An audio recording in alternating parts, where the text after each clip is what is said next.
Connaissance, recherche, sciences, et mathématiques, théorie, physique, philosophie, conférence, archéologie, nature.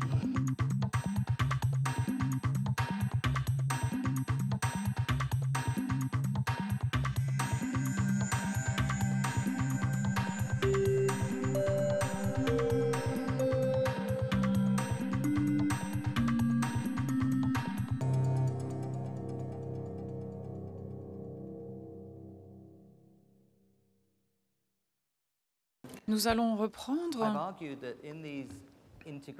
Je vous ai dit que dans ces modèles d'évaluation intégrés, la tendance conduit à la sous-estimation de l'ampleur des dégâts consécutifs au changement climatique. Dans le graphique que vous voyez ici, cela apparaît clairement. C'est un graphique qui porte sur l'augmentation de température. Sur la planche suivante, je vais vous montrer comment on évalue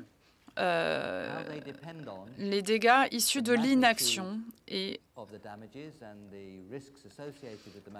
combien ces conséquences dépendent de l'ampleur des dégâts et de l'ampleur des risques et de la valeur sociale qui peut être associée à ces conséquences. Il s'agit d'un extrait d'un de mes articles qui a été publié dans l'American Economic Review en mai 2008. Donc ces planches, comme je le disais, seront mises à disposition sur le site Internet d'ici 2-3 jours et nous y associerons également une page de référence bibliographique. Mais sinon, la plupart des références figurent dans mon ouvrage Blueprint for a Safer Planet ou dans le rapport Stern. Donc, une liste bibliographique et une liste de sites Internet sera associée au fichier PowerPoint. Je ne vais pas entrer dans les détails ici, je vais juste vous présenter les conclusions générales. On a ici des pourcentages de pertes en termes de revenus associés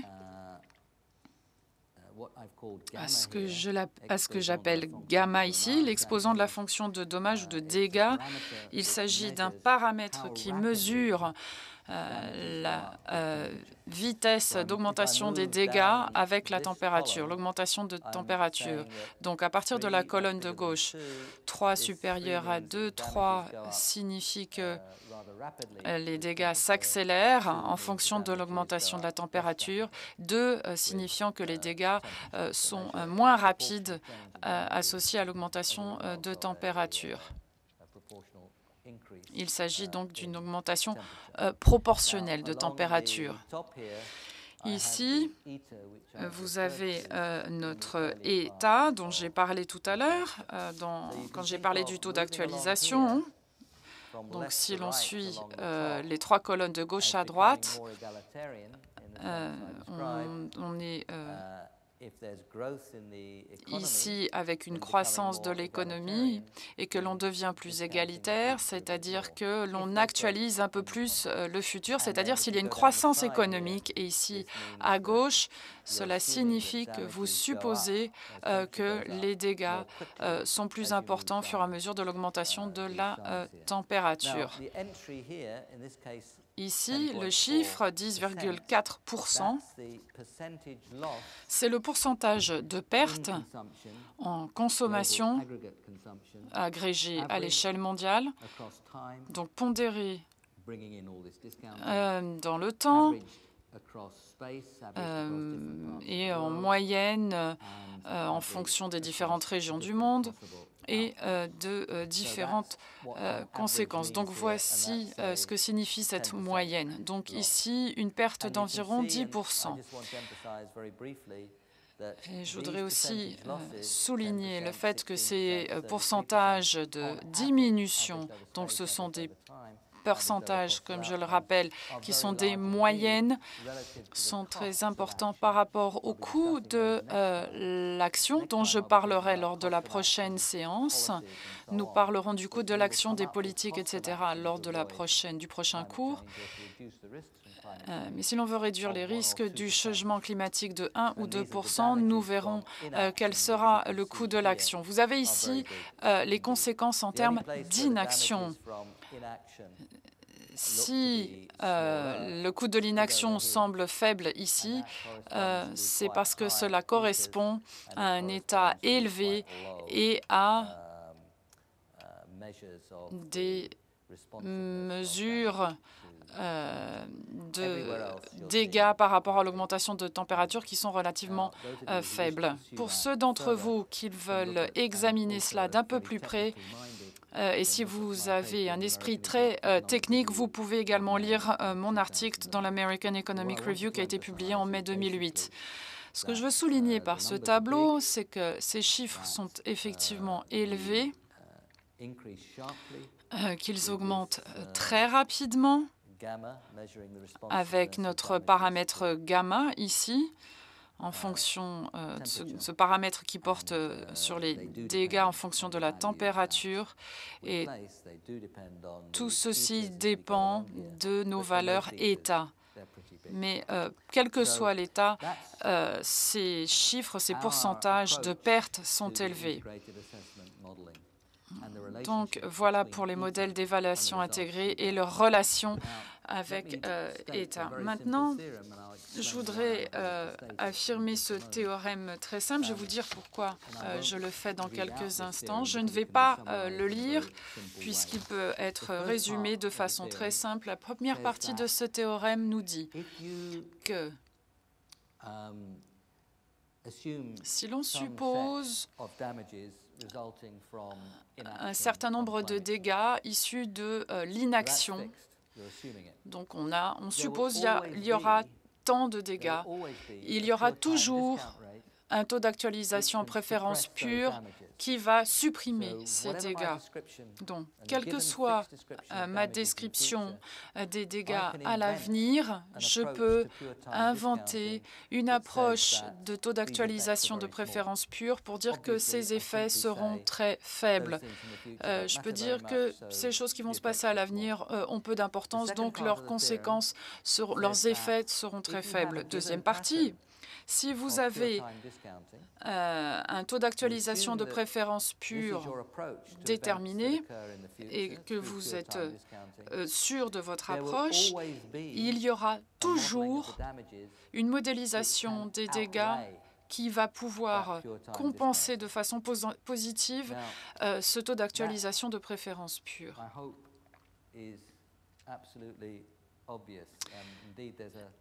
Je pense que ceci est évident. Il y a John Cleese, un comédien britannique fort connu, qui a inventé cette catégorie qui s'appelle « aveugler les choses évidentes ». Pourquoi est-ce qu'on doit le dire? Parce que c'est d'une vérité telle, c'est que c'est presque la palissade, on dirait en français. Certains vont vous dire c'est uniquement une question d'actualisation et d'autres vous diront c'est uniquement une question de risque. Mais en fait, c'est faux. Ce sont les deux qui doivent être associés. Et étant donné que j'ai réfléchi à l'association des deux, il me semble que c'est plutôt le risque qui domine et c'est la raison pour laquelle je le mets très souvent en avant. Et donc, tout ceci pour vous présenter les idées sous-jacentes à ces modèles d'évaluation intégrés et puis les risques et bienfaits de lutte contre le changement climatique. Et ainsi, je pense que on peut voir de façon plus transparente et claire qu'il faut gérer les risques, qu'il faut des politiques de gestion des risques, quels sont les coûts associés aux risques et ne se dire qu'il ne s'agit pas uniquement d'une optique coût versus bénéfice. Donc, cela nous permet d'aborder les conséquences potentielles des changements climatiques de façon beaucoup plus déterminante. On va tenir compte des risques de migration et des conséquences pour l'expérience humaine. Si nous essayons d'aller au-delà et de mettre des données quantitatives sur ces risques, on est vite confrontés à des difficultés. Et je le dis en tant que personne qui essaye de le faire. Et si l'on en suit ce type de réflexion, on arrive aux conclusions que je disais tout à l'heure, qui étaient que les coûts de l'inaction seront extrêmement élevés. C'est une façon de présenter les choses. Pour ma part, je préfère présenter les risques de la façon plus claire possible dans toutes les dimensions que cela peut avoir pour l'expérience humaine et comment essayer de réduire ces risques avec telle politique et quel coût. Je préfère cette approche. Je ne rejette pas l'approche coût-bénéfice, mais je pense que celle-ci n'englobe pas suffisamment de conséquences et de facteurs. Je considère que l'autre approche que j'ai adoptée nous permet de tirer beaucoup plus d'enseignements et qu'elle est beaucoup plus claire. Alors maintenant, j'aimerais mettre en avant certaines difficultés lorsque l'on parle des risques et que l'on pense à l'action ou aux actions à entreprendre si on veut entreprendre les bonnes actions. Et cela fait ici partie d'un chapitre de l'économie qui a remporté beaucoup de succès à raison ces dernières années. Il s'agit de l'économie comportementale. C'est-à-dire qu'on va étudier l'action des hommes. Beaucoup d'économies commencent sur une théorie du comportement et on essaye d'appliquer cette théorie du comportement à l'attitude réelle des agents économiques. C'est une bonne façon de conclure, d'induire ce que peut être le comportement. Et il y a quelques années, il y a eu un revirement. Certains économistes se sont dit pourquoi ne pas prendre comme point de départ le comportement réel des individus. Ainsi, par exemple, pensez à vos problèmes de poids. Beaucoup d'entre nous ont des problèmes de poids et on associe cela à notre consommation actuelle et notre poids désiré à l'avenir. Et c'est pour ça que l'on détermine tel et tel régime. En tant qu'être humain qui raisonne, nous envisageons l'avenir et les conséquences de nos actions actuelles sur l'avenir. C'est ainsi que l'on définit le comportement rationnel, c'est-à-dire vous pensez à vos actions, est-ce que vous êtes d'accord avec les conséquences de vos actes actuels par rapport au modèle économique? Eh bien, comme vous les appréciez, vous continuez sur votre même ligne d'action. Mais que faisons-nous? Vous regardez le menu dans un restaurant et puis vous commandez quelque chose qui n'est peut-être pas très cohérent avec la décision que vous avez prise. Et si l'on étudie les comportements, on se rend compte que très souvent, on se focalise beaucoup sur le présent immédiat, ce qui n'est pas cohérent par rapport au modèle long terme. Qui est-ce qui a raison? C'est les économistes ou est-ce que ce sont les gens? Ou est-ce qu'il faut qu'on ait des discussions beaucoup plus approfondies sur le processus de prise de décision à long terme? Dans les deux cas, je pense qu'il y a des arguments pour ou contre. Il ne s'agit pas de faire uniquement une observation dans un bar ou un restaurant sur ce que vous consommez. Vous pouvez avoir des discussions à ce sujet avec votre coiffeur ou votre chauffeur de taxi. Ici, on est en train de parler du changement climatique parce que les conséquences de nos actions sont telles pour l'avenir qu'il faut en tenir compte. On peut avoir une version très simpliste de l'histoire que je viens de vous expliquer, comme le régime. En fait, on a une version extrême de l'histoire simple que je viens de décrire en faisant l'analogie avec le régime. Il s'agit des conséquences en termes d'événements pour l'avenir. Et peut-être que nous ne voulons pas ou nous ne sommes pas capables d'y réfléchir avec le sérieux que toutes ces conséquences méritent. Qu'est-ce qu'on peut dire? De toute façon, les êtres humains sont myopes, ne pensent qu'à court terme. Les politiciens, pareil, même pire, parce qu'ils ne pensent qu'en termes d'élections. Donc, de toute façon, c'est foutu. On profite de la vie. Tant pis pour nos petits-enfants. C'est une façon de voir les choses. L'autre optique peut consister à ouvrir des débats publics sur les conséquences de nos actions actuelles et envisager ces conséquences de façon raisonnée et par conséquent prendre des décisions qui, je l'espère, seront plus sensées et qui seront meilleures en tenant compte de tous les critères éthiques et les questions de valeur que j'ai évoquées dans la première partie de cet exposé. Mais cela nous montre à quel point ce problème est essentiel et important. Certains ne voient pas la myopie comme une myopie éthiquement inacceptable. Certains vont justifier cette myopie, cette vision court-termiste, en disant peu importe l'avenir ou en disant les risques ne sont pas si importants. La seule façon de parvenir à un résultat, c'est d'ouvrir un vrai débat public à ce sujet. C'est là que je voulais attirer votre attention. C'est là que l'économie comportementale nous rappelle aussi que c'est un problème très grave. Autre problème qui est peut-être plus profond en termes philosophiques, peut-être pas difficile d'un point de vue politique, mais d'un point de vue philosophique, il l'est probablement. C'est que les conséquences des actions que nous pouvons essayer d'imaginer sont peut-être impossibles à imaginer, sont peut-être inimaginables.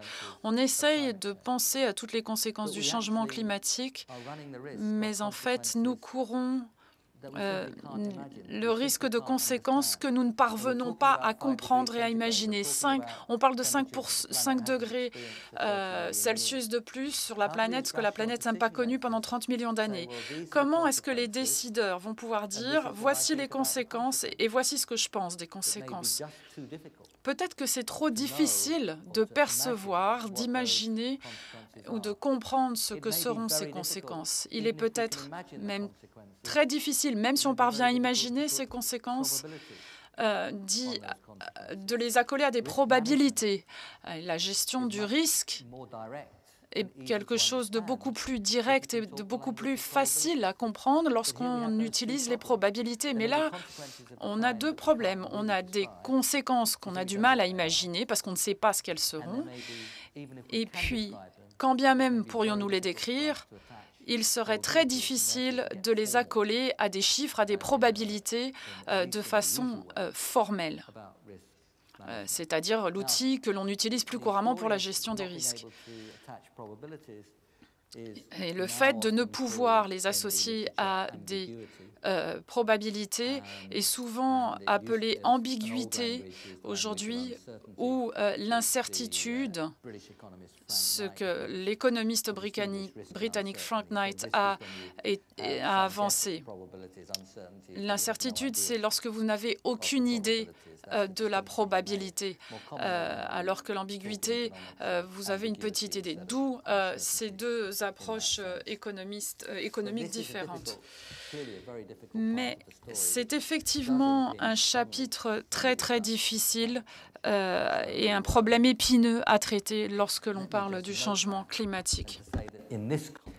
Je voulais également dire que dans ce contexte, les principes de précaution me semblent être des principes qui sont tout à fait attractifs. Il se peut qu'il y ait des choses tout à fait désagréables sur l'horizon que nous ne pouvons pas estimer, dont nous ne connaissons pas la probabilité. Et c'est pour cela qu'à mon avis, le principe de précaution, et Claude Henry, qui est assis ici dans la salle, a analysé tout cela de manière très technique et très documentée, et il a donc étudié tous ces types de problèmes. C'est pas parce que ces problèmes sont difficiles à décrire qu'ils sont impossibles à décrire, et il est toujours possible de tirer des analyses. Encore une remarque. J'ai beaucoup parlé de notre génération par rapport aux générations à venir. Mais il y a une autre manière de regarder les choses et de dire que nous pourrions améliorer le sort des deux générations en faisant certains arbitrages. Si nous pensons à nos enfants comme étant comme nous, bon, je sais que ce n'est pas vrai pour tous nos enfants, mais imaginons que nos enfants sont comme nous et que nous, aujourd'hui, en considérant que nos enfants sont comme nous ou seront comme nous à l'avenir, posons-nous la question de ce que nous allons laisser en héritage à nos enfants. Est-ce que nous allons leur laisser de l'argent, un pont, une maison ? Ou est-ce que nous leur laissons en héritage un climat de meilleure qualité ? En leur laissant moins de maisons, moins d'argent, moins de ponts, il est possible, mais un environnement de meilleure qualité, un climat de meilleure qualité, à ce moment-là, il est possible que nous agissions en leur faveur. Et nous pouvons donc choisir de dépenser plus sur le climat et moins sur la maison et moins sur le pont, sans pour autant réduire notre consommation. Mais, de mon point de vue, nous garantirions un meilleur avenir à nos enfants en leur léguant un climat en meilleur état qu'en leur laissant des ponts et des maisons. Et ça, c'est l'argument des externalités, l'argument de la faillite du marché. Et nombre des histoires que l'on raconte sur notre génération par rapport aux générations à venir sont un petit peu surfaites. Je pense que notre génération pourrait dépenser un peu plus pour l'environnement et moins dans la consommation, tout en nous permettant de consommer et en assurant un meilleur avenir pour les générations futures. Donc, lorsque l'on parle à tout cela, il faut penser en termes de conflits et de compromis. Avec l'économie, on essaie toujours de trouver des solutions pour que tout le monde s'en sorte mieux. Ce n'est pas une mauvaise façon de fonctionner. Et quand on peut trouver ces opportunités, quand on peut identifier ces opportunités, il faut s'en saisir. Et il peut s'agir là d'un de ces exemples. Donc après avoir parlé des compromis, de l'actualisation, je voulais partager avec vous une remarque plus optimiste en vous disant qu'il est possible de vivre une vie de qualité ici et de laisser en héritage à nos enfants des choses qui soient différentes, avec sans doute moins de maisons et moins de ponts, mais avec une meilleure qualité d'environnement. Après tout, ils pourront toujours construire les ponts et les maisons eux-mêmes, alors qu'ils ne pourront plus venir au secours de l'environnement si nous le détruisons de manière irréversible. Donc, je souhaitais être très rapide sur les derniers points que je souhaitais aborder. Cette partie sera beaucoup plus courte que celle que nous venons d'aborder jusqu'à présent. Dans ma première leçon, et j'y reviendrai tout à l'heure, mais nous avons parlé d'objectifs. Est-ce qu'on doit avoir des objectifs en termes de température, d'émissions, de concentration? Il y a des logiques derrière chacun de ces objectifs. Et je vous ai parlé d'une voix qui dit « OK ». Et voyons quel est notre niveau d'émission aujourd'hui et posons-nous la question de savoir quelle est la voie, à partir d'aujourd'hui, qui va nous donner une chance à 50-50 d'avoir une augmentation du climat de 2 degrés centigrades. J'ai tendance à dire qu'il y a plusieurs voies pour atteindre ce résultat, mais grosso modo, vous auriez ici les 47 gigatonnes. Gigatonnes, ça veut dire des milliards de tonnes. Hein. Donc, 47 milliards de tonnes d'équivalent CO2 par an, c'est ce que nous émettons au niveau mondial actuellement. Nous devons atteindre le niveau de 44 gigatonnes en 2020, être à moins de 35 gigatonnes en 2030 et être à moins de 20 en 2050. Et en réalité, il faudrait vraiment qu'on soit très au-dessous de 35 en 2030 et très en dessous de 20 gigatonnes en 2050. On peut avoir des efforts de réduction des émissions un peu plus intensifs au début et un petit peu moins intensifs en bout de période. On peut planifier parce que l'important, c'est le résultat à la fin. Mais pour avoir 50% de chance d'avoir une augmentation de 2 degrés en 2050, voilà la voie qu'il faut suivre. Donc, voilà à quoi ressemble cette voie que nous devons suivre. Maintenant, si on réfléchit en termes de tonnes émises par habitant, aujourd'hui, nous émettons 7 tonnes de CO2 équivalent par habitant. Il faudrait que cela passe à 6 en 2020, 4 en 2030 et 2 en 2050. Voilà ce qu'il faut que nous fassions pour avoir 50% de chance d'avoir une augmentation de la température qui ne soit pas supérieure à 2 degrés centigrades. Maintenant, la question est de savoir qui a quoi dans ce grand total mondial. Comment est-ce qu'on va répartir ce grand total? Parce que là, on parle d'une moyenne au niveau international. Donc, que pouvons-nous dire maintenant qu'on a ce total absolu qu'on ne peut pas modifier si on veut effectivement obtenir 50% de chance d'avoir une augmentation inférieure à 2 degrés d'ici 2050? Comment allons-nous répartir tout cela? Eh bien, reconnaissons dans un premier temps que en 2050, il y aura très peu de personnes qui émettront moins de 2 tonnes. À l'heure actuelle, en Europe, nous sommes aux alentours de 10-11 tonnes par habitant. Donc ça voudrait dire qu'il faudrait qu'on divise nos émissions par 5. Ça veut dire une 80% de réduction. Aux États-Unis, ils en sont à 20 tonnes par tête. Donc, et en Chine, ils en sont à 6 tonnes par tête, par habitant.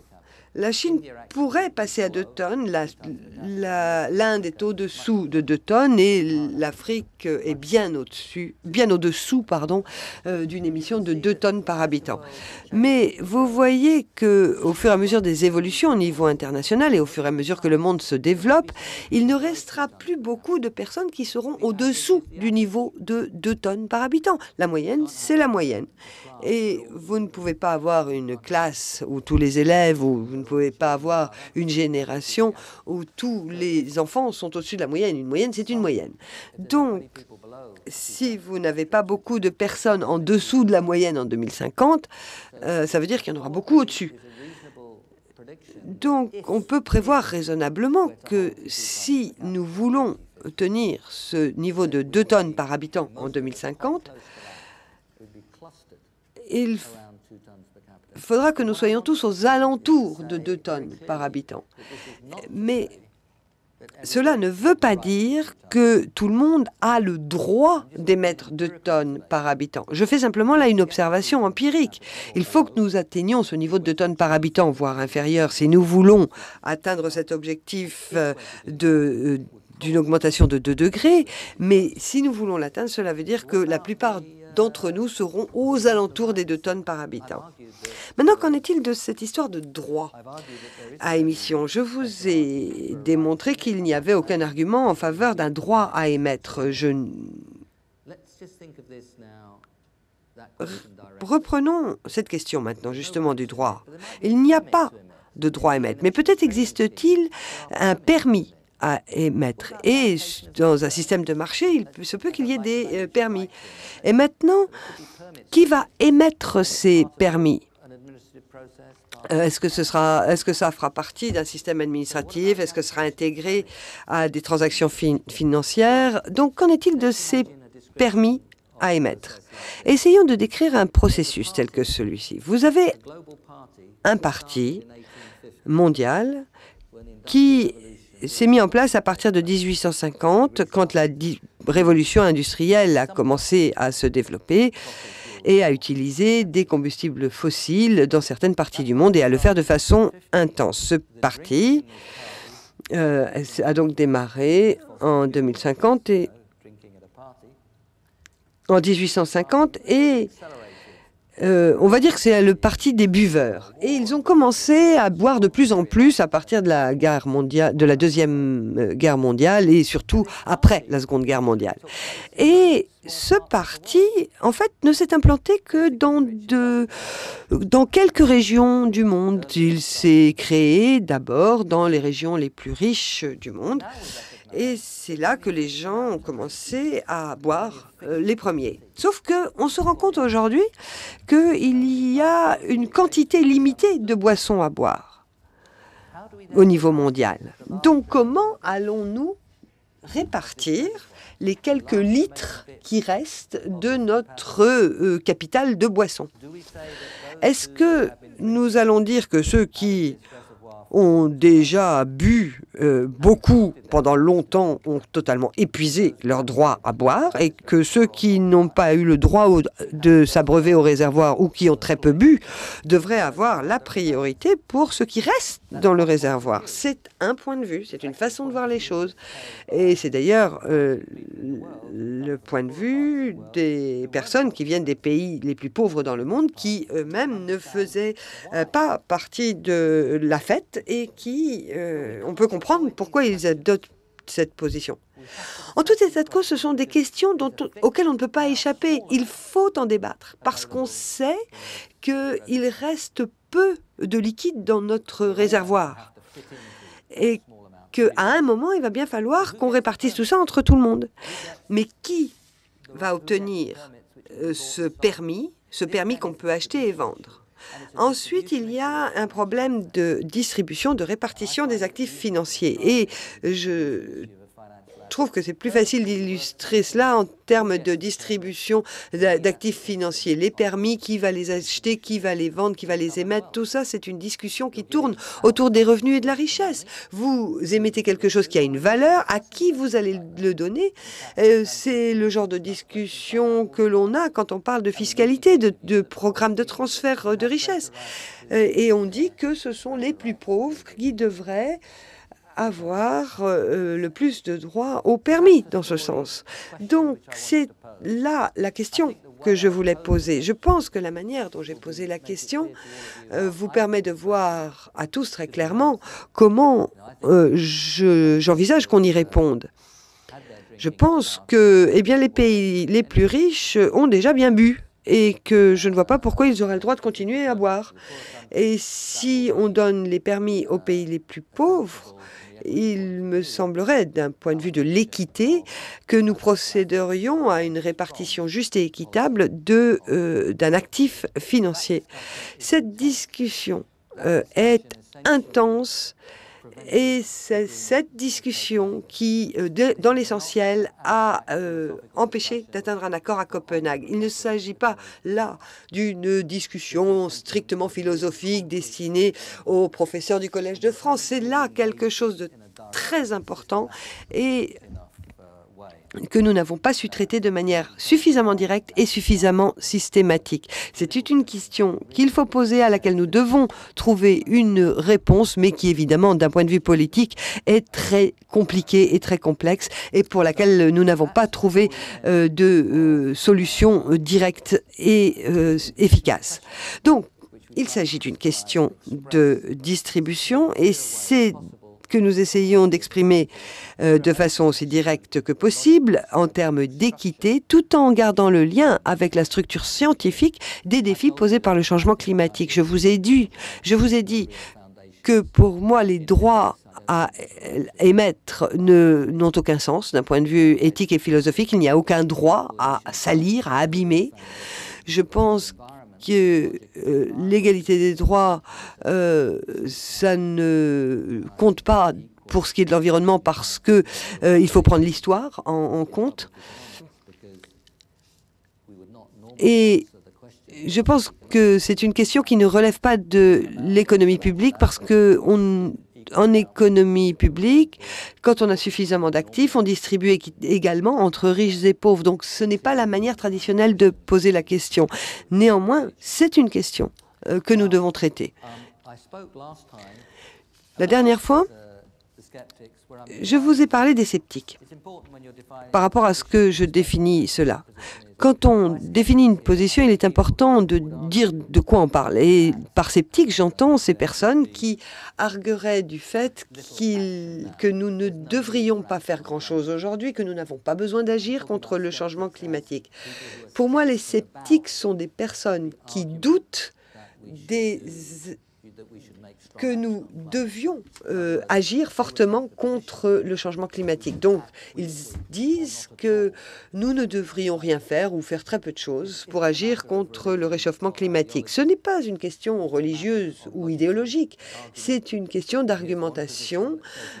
Vous avez des personnes qui disent « il n'est pas nécessaire que nous fassions beaucoup », d'autres qui arguent du fait que nous devons agir rapidement et fortement. Pour moi, nous devons agir fortement fortement et rapidement. Très peu de personnes sont tenant de la thèse opposée. Mais ce sont les personnes que je qualifie de sceptiques. Et ce n'est pas une question d'idéologie, comme on tend à le dire quelquefois, c'est simplement une question de position au niveau de l'argument. Vous avez les gens qui disent on n'a pas besoin de faire grand-chose, moi je dis il faut faire beaucoup et le faire rapidement, mais essayons de voir maintenant l'argument de l'autre bord à la lumière de tout ce que je viens d'exposer. Et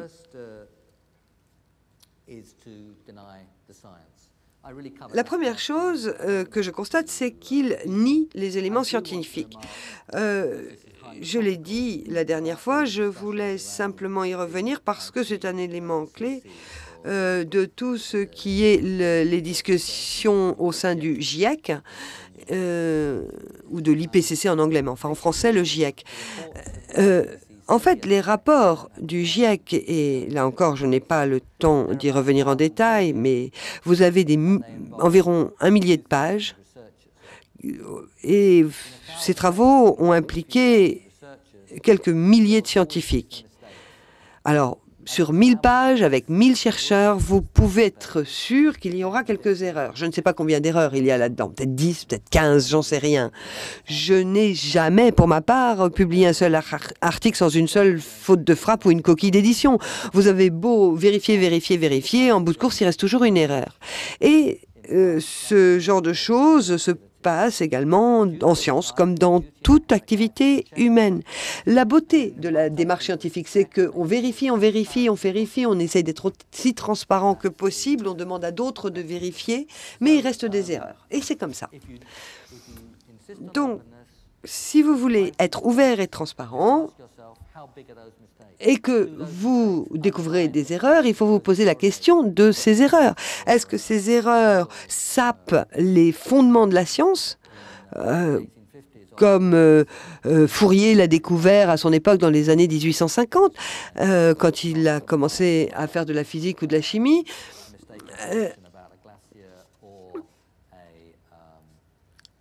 Là, il ne s'agit pas de cela. On n'est pas en train on n'a aucun doute quant à la fonte des glaces, etc.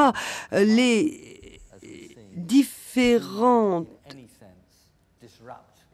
erreurs qui ont été relevées ne permettent pas de remettre en cause les phénomènes physiques qui sont incriminés.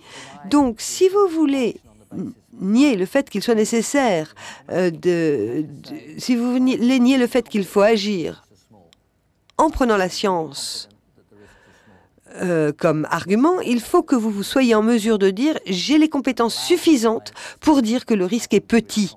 Et là, dans tout ce qui a été dit, je ne vois personne qui soit en mesure de dire je suis suffisamment compétent pour dire que les risques sont petits. Et au contraire, nous avons tous les éléments scientifiques pour affirmer que les risques sont énormes. Est-ce que nous sommes en mesure de prévoir exactement ce qui va se passer à chaque moment dans l'avenir pour chaque pays? Bien sûr que non. Mais est-ce que les éléments sont suffisants pour dire que les risques sont énormes? Bien entendu qu'ils le sont.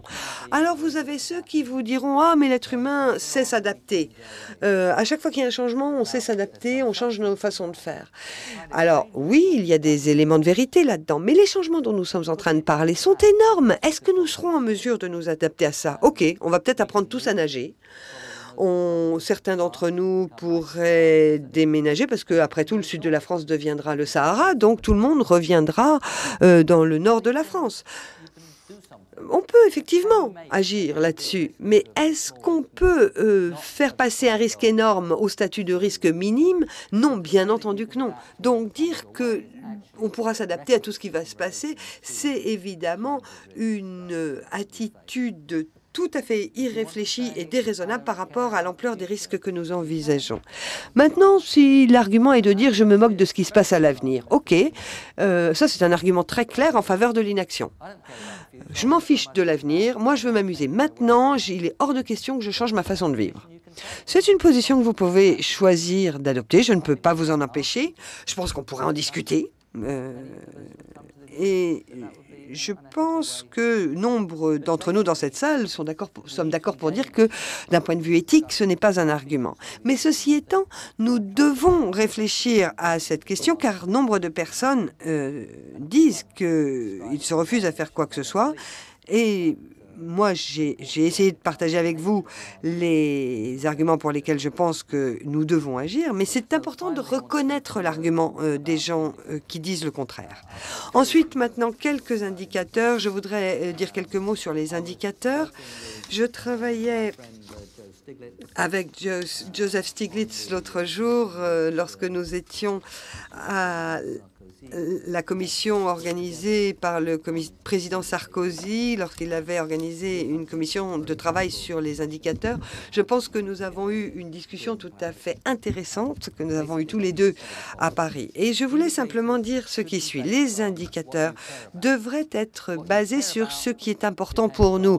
Et ce qui est important pour nous, pour vous, va dépendre de votre estimation de ce qui est important pour le bien-être de l'humanité. Donc les indicateurs devraient être définis par rapport à une analyse de ce qui est important et du pourquoi ces choses sont importantes.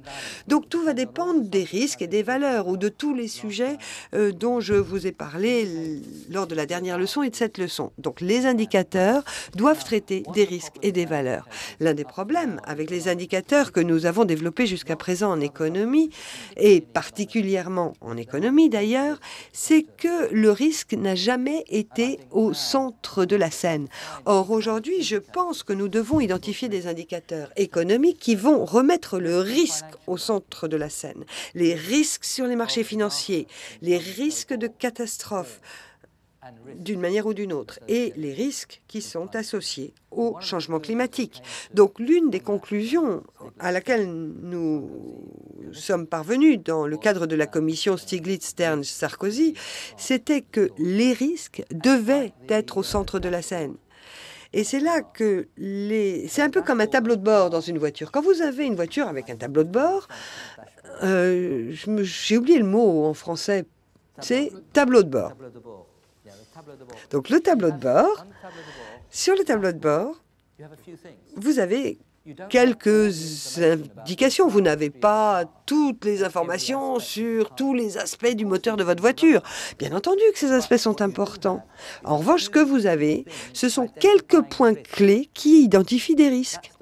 Et c'est ça l'intérêt du tableau de bord. Votre niveau d'huile.